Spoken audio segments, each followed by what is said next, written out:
Praise the Lord. சங்கீதம் 32. மஸ்கிஸ் என்னும் தாவீதின் போதக சங்கீதம். எவனுடைய மீறுதல் மன்னிக்கப்பட்டதோ, எவனுடைய பாவம் மூடப்பட்டதோ அவன் பாக்கியவான்.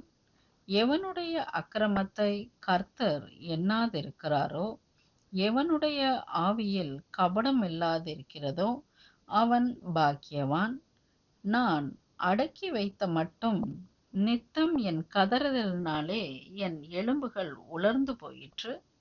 இரவும் பகலும் என்மேல் உம்முடைய கை பாரமாயிருந்ததினால் என் சாரம் உஷ்ணகால வறட்சியைப் போல் வறண்டு போயிற்று. சேலா. நான் என் அக்கிரமத்தை மறைக்காமல் என் பாவத்தை உமக்கு அறிவித்தேன். என் மீறுதல்களை கர்த்தருக்கு அறிக்கையிடுவேன் என்றேன். தேவரீர் என் பாவத்தின் தோஷத்தை மன்னித்தீர். சேலா. இதற்காக சகாயம் கிடைக்கும் காலத்தில் பக்தியுள்ளவன் எவனும் உம்மை நோக்கி விண்ணப்பம் செய்வான். அப்பொழுது மிகுந்த ஜல பிரவாகம் வந்தாலும் அது அவனை அணுகாது. நீர் எனக்கு மறைவிடமாய் இருக்கிறீர். என்னை நீர் இக்கட்டுக்கு விலக்கி காத்து இரட்சணிய பாடல்கள் என்னை சூழ்ந்து கொள்ளும்படி செய்வீர். சேலா. நான் உனக்கு போதித்து நீ நடக்க வேண்டிய வழியை உனக்கு காட்டுவேன். உன்மேல் என் கண்ணை வைத்து உனக்கு ஆலோசனை சொல்லுவேன்.